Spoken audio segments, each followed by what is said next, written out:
Ewald, some words at the beginning directly to you. You somehow influenced my life. Thank you for education. Thank you for the trust you have in me. Thank you for all these options I have by you and through you and still have. And thank you for your friendship. So my topic today, you asked me to give some words about, is about fertilizer concepts for marine environmental protection. I suppose because I was already in the HELCOM Commission and talked about the role of organic farming for the protection of the Baltic Sea. And there is some impact of organic farming in Europe for the protection of the Baltic Sea, but now I will go for a more global view on the whole topic. So some preconditions for my talk. I assume you all know about fertilizer types and strategies. We know about concepts, good concepts to make it very efficient, like precision farming, for example. We know about the perfect N-to-S relation of crops and fertilizers, and we know all these things. And we all are in research since several years. Between 20 and 50 years, I think lots of us are active in that topic, and we know what we are talking about. But still, we have not solved the problem of marine environmental solution, and that's clearly an issue of land use and fertilization. This is a picture of the Norwegian Sea taken from the NASA in 2019. It's an algal bloom seen here. It's something natural. It can be toxic. It can be overwhelming, but it can be just normal. But we have to know and we have to face that most of the Haber-Bosch nitrogen ever produced was produced in the last 40 to 50 years, and that's exactly the time we were active in fertilizer research and fertilization and in development of agriculture. So we know how to influence fertilization on a field level and how to get riverine and water flows clear, but we do not know how to handle diffuse effluents from agricultural lands, and we do not know how to handle increasing food demand and increasing soil use and fertilization worldwide. The situation is harmful. In some parts of the years, we have harmful algal blooms all over the world. One picture is from the Baltic Sea. We have sometimes toxic elements and toxic algal blooms in the sea. The people cannot bath there. It's a threat to tourism. It's a threat to organisms living in those seas. And we have covers of lakes and even coast areas with algae, like here in the Yellow Sea. And a very good example and striking example was the Olympic Games, the sailing games in China several years ago, which were really hindered by an algal explosion in the coastal area. Algae are stimulated by nitrogen, phosphorus, and silicon input in these coastal areas worldwide. And if they decay, and we have a heavy oxygen depletion, and at the end the nitrogen and the nutrients will end up at the sea bottom, and sometimes even these nutrients will come back into the circle. So it's not only microalgae, we also are threatened by macroalgae like sargassum.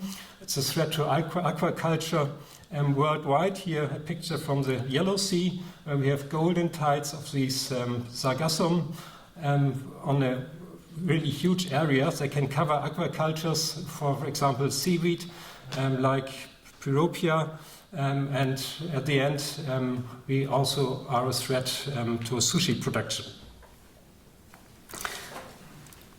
So, and not at last, we are a threat to tourism with those algae.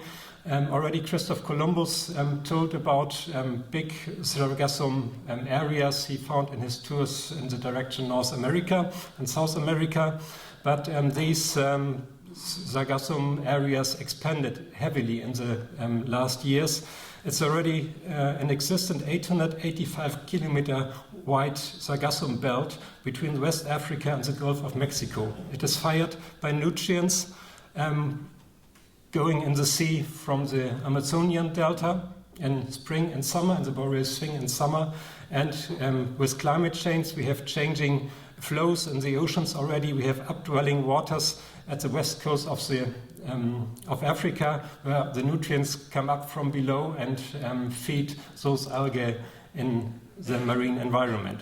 And it's a really huge bulk of biomass and nutrients available there. We can try to harvest this, we can try to use this as biomass thing for energy production, or even as food for livestock, or maybe as fertilizers, but we are not so far in research and techniques that we could handle these big tonnage of biomass material. So the latest projections in coming climate change is that if we have a climate policy with business as usual and have several risk factors, even the eutrophication will increase in the next century, or in this current century, as a result of the precipitation changes. The colleagues calculated it for the Corn Belt in the US. It's over here, I don't know, around here. They calculated this with increasing precipitation, with the current nitrogen input they have there. We will have a 90% increase in riverine nitrogen load in that area. So they calculated further that we need a 30% decrease of nitrogen input in that area to set off this additional load we expect in the next years. So that's really a big shot to do so and to change agriculture in a, let's say, environmental friendly way, especially in that region. And they expanded their models to the whole world and defined the risk factors for the whole world. As it is areas with high nitrogen inputs, it's with areas with already high precipitation, and areas with robust projected increase in this precipitation. And you see that we have hotspots over the world. We know all about India. We have an increase in population there, food demand, an increased food supply to the people, an increased fertilization. And we have it in Asian area, in China, in Thailand.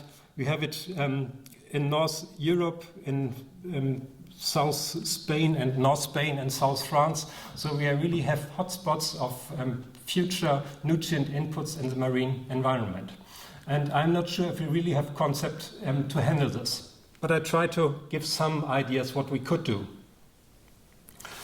What we have lost is a landscape structure who's able to collect nitrogens and to hold it there.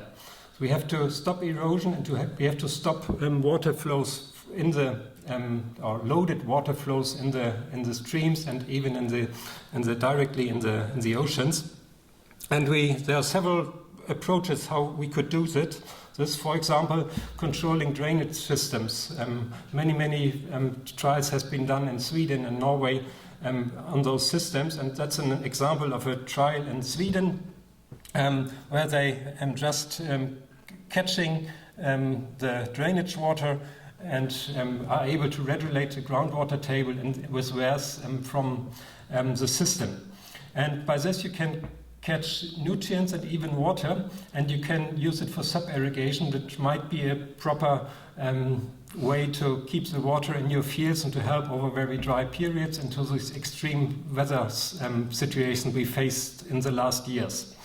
But it's not efficient if you have high rainfalls, if the water and nutrients will overflow over those areas in high rainfall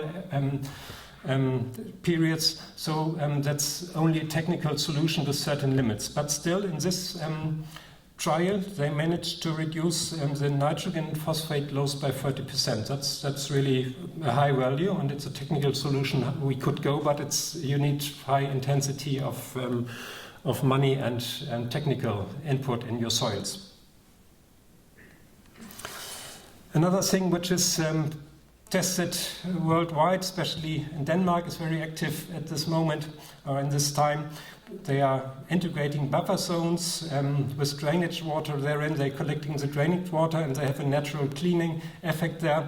They have ponds with trees in filter zones behind which can collect the nutrients in the ponds. We have a wetland atmosphere where the nitrogen can denitrificate together with the carbon therein, and the phosphorus can go on the sediments and even taken up by the plants growing therein. In those systems, it's possible to reduce the total nitrogen load up to 40%. Even the total P loads can be diminished to a high percentage. And in my opinion, we need those elements in future landscapes. They must be constructed, but we can also use the natural systems and rebuild them to a more natural shape to create wetlands with those purification abilities. All these biological processes are depending on chemical conditions. It's dependent of the iron availability, on the available carbon in those systems, and the saturation of the system, even on the load of nutrients arriving in those systems. And facing those big inputs we still have in waters, I feel we need a high amount of those ponds in the agricultural area in future. And even we need wetlands, natural wetlands, and we have to have areas where we really promote it, that these are areas for nutrient catching, for nutrient buffering, for the watersheds we want to protect, and using the natural processes nature offers us. As I said, it's for phosphorus entering the system, maybe with eroded material, it will settling down and being part of the sediment in those ponds and wetlands. Part of the phosphorus will be uptaken by the plants inside and can enter the mud zone again, and it will take lots of years until these systems will be saturated. And then you can take the mud out and use it for fertilization maybe. And concerning the nitrogen, we have the possibility to foster denitrification processes by available carbon in those wetlands, and the natural process is that nitrogen leaves the system by N2O to the atmosphere. That's the natural help we can and should use. There are other technical solutions like bioreactors installed in fields. That's a picture from Iowa. I'm using wood chips in an earth hole, and the drainage water is going through here. It's the final stage of this biofilter. You need a collected and controlled drainage system for them, but even these bioreactors in the fields, also in Denmark, are big research projects on integrating bioreactors in the landscapes to decrease the nutrient offlows are on the work at the moment. That we have high efficiency in nitrogen removed from those bioreactors. It's around about 30% in these trials presented here. It's in the same level like controlled drainage system and even wetlands. But to compare with effects of crop rotations, we have also chances to reduce the nutrient flows and efflux from agricultural systems. If you include perennials in your crop rotations and care for the crops which are growing in your fields, you need a permanent plant cover to keep the nutrients in the system. So coming to the fertilizers, what could we do in terms of fertilizers? The common economic development of agricultural settlements is that they, starting without any economic power, they are mining soil nutrients. Then with the early developments, they can just buy the fertilizers. And the industry, the fertilizer industry, is selling these fertilizers in developing countries. So, and knowing, they must know that the fertilizer efficiency will be low at the beginning in those developing countries. And so typical would be that we have a nitrogen surplus at the beginning. If you are wealthy enough, you have the money to imply sustainable measures in your fertilization. You can invest in your environment, you will do so, that's a normal development. And after that, you go down with more and more economic power, you manage to reach a limit of the normal thing. It's a nutrient use efficiency of fertilizers we talk about if we talk about sophisticating systems. So looking at the nutrient use efficiency, it's numbers of 2010. I hope it's better at the moment, but I fear it's not much better. We have nitrogen use efficiencies in China and India around between 25 and 30%. It's really low. It's just an input-output calculation between fertilizers and calculated yields and nitrogen uptake in those countries. In other Asian countries with lower input, we have use efficiency of 30%. In USA, Canada, and Europe, we are around 50, 60 to 70% already. In Brazil, we are around 53%, but that's an effect of the soybean production because we have much of nitrogen input by the legumes in those countries. In total, we have 100 teragram nitrogen per year input in those worldwide with an efficiency of 42%. So that means 58% are left in soils, in waters somewhere, and are prone to be lost from the systems. Environmental goals for 2050 could be 50% of the nutrient nitrogen input and with a 70% efficiency of those nutrients. But I dare to I don't see that we will reach it until 2050, but it's a heavy work we have to do until implementing those effective management of nutrient. So what can we do at the regulation side and management of fertilizers? What is common and done and what must be done is to keep and write fertilizer records on each farm. The farmers must know what they do. They must have an overview on the nutrient flows on their farm. I feel that's a must for any system of regulation. You need to know about budget on field and farm levels. You have to account nearly fully for the organic fertilizers, and you need to have restricted and forbidden periods and areas for fertilizer application. We have a discussion on the use of stabilized fertilizers and different fertilizers, like stabilized urea sources. That can be a good thing, but at the end we have a sum of nitrogen applied, which can be available some when. And if you look to Ireland and research done there in grassland, we have a strong support that is heavily influenced by the weather and climate conditions, and even urea, stabilized urea, can turn over extremely rapid.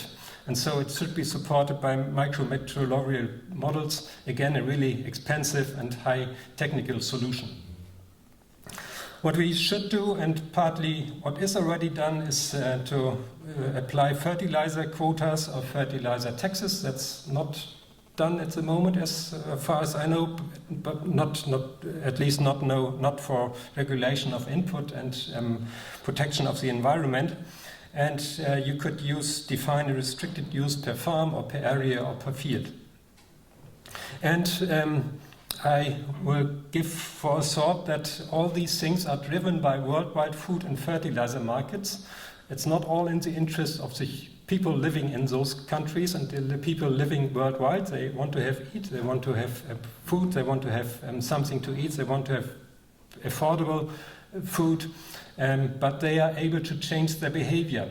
And it's not only a market, it's a society who must be convinced to do something with agriculture and with the environmental issues which are addressed and by those fertilization. What could be done easily in Europe is to change the diet, and I think we are strongly supported by our children in highly developed countries. They don't want to eat meat any longer, or lots of them already. Lots of our daughters are vegetarian already or reduce the meat consumption. And here's a scenario of the reduction of 50% of livestock products, meat, dairy and eggs in this case, And in comparison, and you see the effect on the nitrogen load, the nitrogen equivalent as eutrophication potential. And what comes out here is that the zones with an overload will be clearly reduced if you reduce the livestock products consumption in Europe, and the nitrogen use efficiency of the whole food system. That's another number I present here, which is lower because it's integrating all the losses you have during the whole food process. The efficiency rises from 70 to 47% by this change in diet. We would have less use of cropland for feed production for the livestock. You would have lower health risk, lower cardiovascular risks in the human population. And we could reduce the soybean import by 75%. And that's really a big shot we could make. And we could generate an export of cereals if we did so. We would have free areas for arable production. We could be an export nation for cereal in Europe. But also we can use this free area for further input reductions, or let's say organic farming or low fertilizer production. And that would be a really good step for, let's say, a healthy fertilizer-free marine environment. So we can also use the skills of nature, as with the wetlands, in our farms and on our farms. What we frequently see in Europe in fertilized systems, which helps over nutrient losses, are intercropping systems with non-legumes in fertilized systems. We see catch crops between the rows of many, many maize fields at the moment. It's something new coming up in the last 5-6 years in Europe, especially in North Europe. The picture below is in our institute. It's a grass undersown in rapeseed. It really works well if you have enough rainfall. It's always difficult to tackle. And we have nutrient and carbon fixation in these systems. We also add a soil cover and erosion control in our fields.